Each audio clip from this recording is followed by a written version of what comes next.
മെഡിസെപ്പിൽ നിന്ന് പിന്മാറാൻ കഴിയുമോ? അല്ലെങ്കിൽ പ്രീമിയം അടവാക്കുന്നതിൽ നിന്ന് ഒഴിവാകാൻ കഴിയുമോ? സർക്കാർ ജീവനക്കാർക്കും പെൻഷൻകാർക്കും വേണ്ടി ആവിഷ്കരിച്ചിട്ടുള്ള ഹെൽത്ത് ഇൻഷുറൻസ് പദ്ധതിയാണല്ലോ മെഡിസെപ്പ്.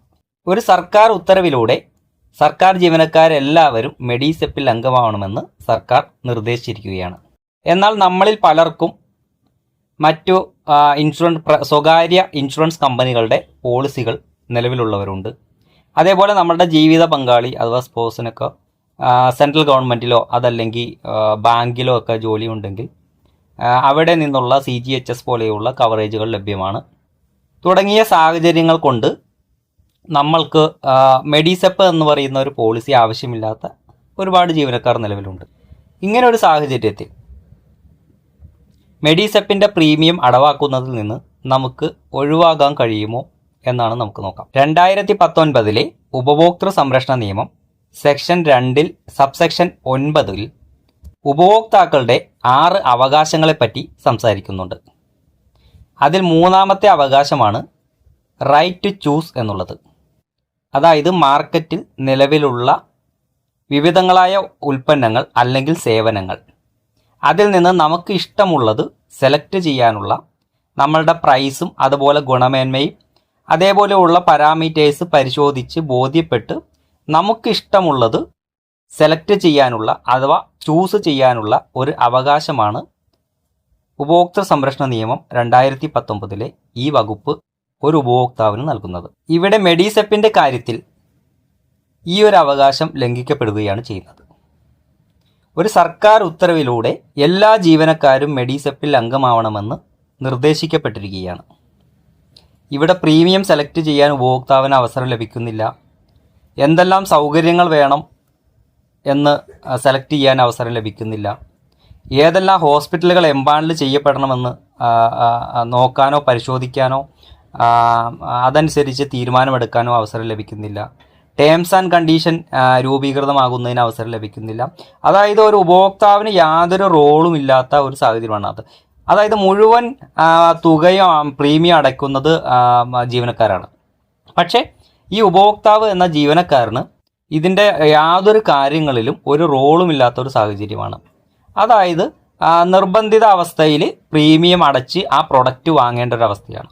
ഇത് ഉപഭോക്തൃ സംരക്ഷണ നിയമത്തിൻ്റെ റൈറ്റ് ടു ചൂസ് എന്ന് പറയുന്ന പ്രധാനപ്പെട്ട ഒരു ഉപഭോക്താവിൻ്റെ അവകാശത്തിൻ്റെ ലംഘനമാണ്. ഇത് കൂടാതെ റിസ്ട്രിക്റ്റഡ് ട്രേഡ് പ്രാക്ടീസ് അഥവാ RTP എന്നറിയപ്പെടുന്ന ഉപഭോക്തൃ സംരക്ഷണ നിയമം നിരോധിക്കപ്പെട്ടിട്ടുള്ള ഒരു വ്യാപാര രീതിയും ഇവിടെ നടക്കുന്നുണ്ട്. വിപണിയിൽ മറ്റ് അനേകം ഇൻഷുറൻസ് പ്രോഡക്റ്റുകൾ ലഭ്യമായിരിക്കെ ചിലപ്പോൾ മെഡിസെപ്പിന് പ്രീമിയം കുറവായിരിക്കാം, എന്നാൽ സൗകര്യങ്ങളില്ല. അപ്പോൾ ആവശ്യത്തിന് എംപാനൽ ചെയ്ത ഹോസ്പിറ്റലുകൾ ഇല്ലാതെ ഒരു പ്രീമിയം കുറഞ്ഞ പോളിസി കിട്ടിയത് കൊണ്ട് യാതൊരു പ്രയോജനവും ഇല്ലാത്ത ഒരു സാഹചര്യമാണ്. ഒരുപാട് ജീവനക്കാർ ഈ വിഷയത്തിൽ പരാതിപ്പെടുന്നുണ്ട്. അപ്പോൾ പ്രീമിയം കുറവാണ് എന്നുള്ളത് ഒരു അട്രാക്റ്റീവ് ആണ് എന്നെങ്കിലും അതുകൊണ്ട് ഉപകാരമില്ലാത്തൊരു സാഹചര്യമാണ് നിലവിലുള്ളത്. അപ്പോൾ ഒരുപാട് ജീവനക്കാർക്ക് ഇതിനേക്കായി അല്പം കൂടി പ്രീമിയം കൊടുത്ത ശേഷം സൗകര്യങ്ങളുള്ള മൾട്ടി സ്പെഷ്യാലിറ്റി സൗകര്യങ്ങളുള്ള അല്ലെങ്കിൽ സൂപ്പർ സ്പെഷ്യാലിറ്റി സൗകര്യങ്ങളുള്ള ഹോസ്പിറ്റലുകൾ ഉള്ള ഇൻഷുറൻസ് പോളിസികൾ എടുക്കണമെന്ന് ആഗ്രഹിക്കുന്നവരുണ്ട്. അപ്പോൾ അവർക്കെല്ലാം അതിലേക്ക് പോകുന്നതിന് തടസ്സമാവുകയാണ്. മെഡിസെപ്പിന് പ്രീമിയം അടച്ചുകൊണ്ടിരിക്കുകയാണ്. അപ്പോൾ ഇത്തരം പ്രോഡക്റ്റുകൾ, ഇത്തരം ഒരുപാട് ഹോസ്പിറ്റലുകൾ എംപാനൽ ചെയ്ത പ്രോഡക്റ്റുകൾ ലഭ്യമായിരിക്കെ അതല്ലെങ്കിൽ സെൻട്രൽ ഗവൺമെൻറ് സർവീസിലുള്ള ആളുകൾക്ക് അല്ലെങ്കിൽ ജീവിത പങ്കാളികൾ സെൻട്രൽ ഗവൺമെൻറ്റിലുള്ളവർ, ബാങ്കിൽ ജീവിത പങ്കാളികൾ ജോലി ചെയ്യുന്നവർക്കൊക്കെ മറ്റ് ഇൻഷുറൻസ് പ്രോഡക്റ്റുകൾ അവിടെ അവൈലബിൾ ആണ്. ഈ സാഹചര്യമൊക്കെ നിലനിൽക്കുമ്പോൾ നമ്മളെ നിർബന്ധിച്ച് മെഡിസെപ്പ് എന്ന ഒരു പ്രോഡക്റ്റ് വാങ്ങിക്കാൻ നിർബന്ധിക്കുന്ന ഒരു സാഹചര്യം, ഒരു ഉത്തരവ് നിലനിൽക്കുന്നുണ്ട്. ഇത് റിസ്ട്രിക്റ്റഡ് ട്രേഡ് പ്രാക്ടീസിൻ്റെ ഒരു അണ്ടറിൽ വരുന്ന ഒരു കാര്യമാണ്. അതായത് ഉപഭോക്തൃ സംരക്ഷണ നിയമം പൂർണ്ണമായും നിരോധിക്കപ്പെട്ടിട്ടുള്ള ഒരു വ്യാപാര രീതിയാണ് ഈ റിസ്ട്രിക്റ്റഡ് ട്രേഡ് പ്രാക്ടീസ്. മറ്റ് വിപണിയിലെ പ്രോഡക്റ്റ് നിലനിൽക്കെ തന്നെ മറ്റ് കൂടുതൽ ആകർഷകമായ ഇൻഷുറൻസ് പ്രോഡക്റ്റുകൾ അവൈലബിൾ ആയിരിക്കെ തന്നെ ഈ മെഡിസെപ്പ് എന്ന് പറയുന്നത് തന്നെ വാങ്ങണമെന്ന് നിർദ്ദേശിക്കപ്പെടുകയാണ്. അപ്പോൾ മെഡിസെപ്പ് എന്ന് പറയുന്ന ഈ നിർബന്ധിച്ചുള്ള പ്രീമിയം ഈടാക്കൽ 2019 ഉപഭോക്തൃ സംരക്ഷണ നിയമത്തിലെ പ്രധാനപ്പെട്ട 2 അവകാശങ്ങളുടെ ലംഘനമായിട്ടാണ് കാണുന്നത്. നമുക്കറിയാം മെഡിസെപ്പ് നിർബന്ധമാക്കിയിരിക്കുന്നത് ഒരു സർക്കാർ ഉത്തരവിലൂടെ മാത്രമാണ്. ഇന്ത്യൻ പാർലമെൻറ്റ് പാസാക്കിയ ഒരു ആക്റ്റാണ് ഉപഭോക്തൃ സംരക്ഷണ നിയമം 2019. ഒരു ആക്റ്റിൽ ഒരു ഉപഭോക്താവിന് ലഭ്യമായിട്ടുള്ള അവകാശങ്ങൾ റദ്ദ് ചെയ്യാൻ കേവലം ഒരു ജിയോ കൊണ്ട് കഴിയുകയില്ല എന്നുള്ളത് ഏറ്റവും ബേസിക്കായ ഒരു നിയമപാഠമാണ്. ആയതുകൊണ്ട് ഉപഭോക്താവിന് വിപണിയിൽ ലഭ്യമായ അല്ലെങ്കിൽ ജീവനക്കാർക്ക് വിപണിയിൽ ലഭ്യമായ മറ്റ് ഇൻഷുറൻസ് പോളിസികൾ വാങ്ങുന്നതിന് അവസരമുണ്ട് എന്നിരിക്കെ മെഡിസെപ്പ് എന്ന കൂടുതൽ ഹോസ്പിറ്റലുകൾ എംപാനൽ ചെയ്യാത്ത ഒരു ഇൻഷുറൻസ് പോളിസി നിർബന്ധിച്ചെടുക്കുന്നത് ഉപഭോക്തൃ സംരക്ഷണ നിയമത്തിൻ്റെ ലംഘനമാണ്. ഇതിലെന്ത് ചെയ്യണമെന്ന് നമുക്കൊന്ന് നോക്കാം. നമ്മൾ ഉപഭോക്തൃ സംരക്ഷണ നിയമത്തിൻ്റെ ഞാൻ മുകളിൽ പരാമർശിക്കപ്പെട്ട ക്ലോസുകൾ കാണിച്ചുകൊണ്ട് റൈറ്റ് ടു ചൂസ് അതല്ലെങ്കിൽ റിസ്ട്രിക്റ്റഡ് ട്രേഡ് പ്രാക്ടീസ് ഈ രണ്ട് കാര്യങ്ങളുടെ ലംഘനമാണ്.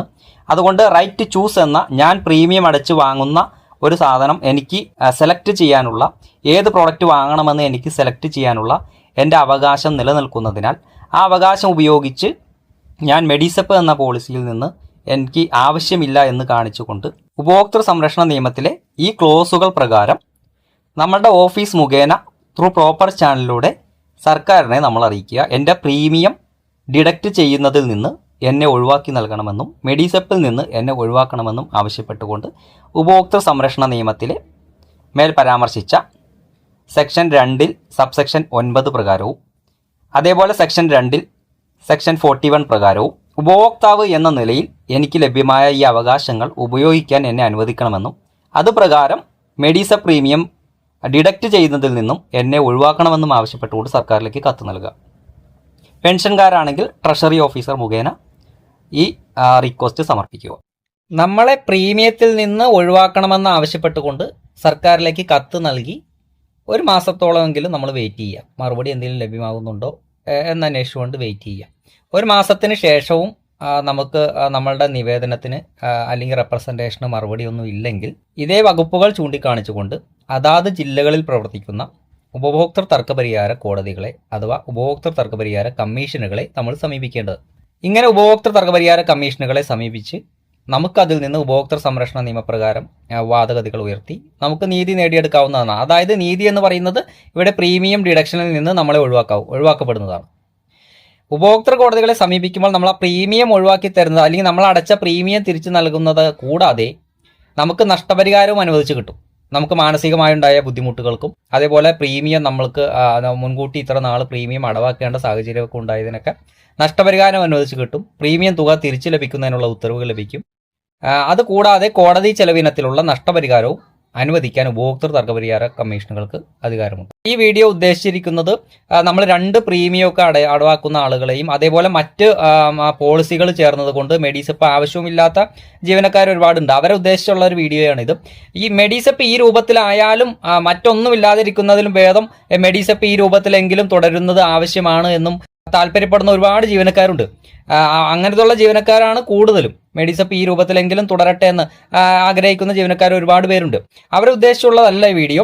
ഇത് വേറെ പ്രൈവറ്റ് പോളിസികളൊക്കെ എടുത്തിട്ടുള്ള ഈ മെഡിസെപ്പ് ആവശ്യമില്ലാത്ത അതേപോലെ തന്നെ സെൻട്രൽ ഗവൺമെൻറ് പോളിസികളുടെ കവറേജൊക്കെ ഉള്ള ജീവനക്കാരെ മാത്രം ഉദ്ദേശിച്ചുള്ള ഒരു ചെറു വീഡിയോയാണ്. അവർക്ക് ഉപകാരപ്രദമാവുന്നതിന് വേണ്ടി മാത്രം ഉള്ള ഒരു വിവരമാണ് ഇവിടെ പങ്കുവച്ചത്.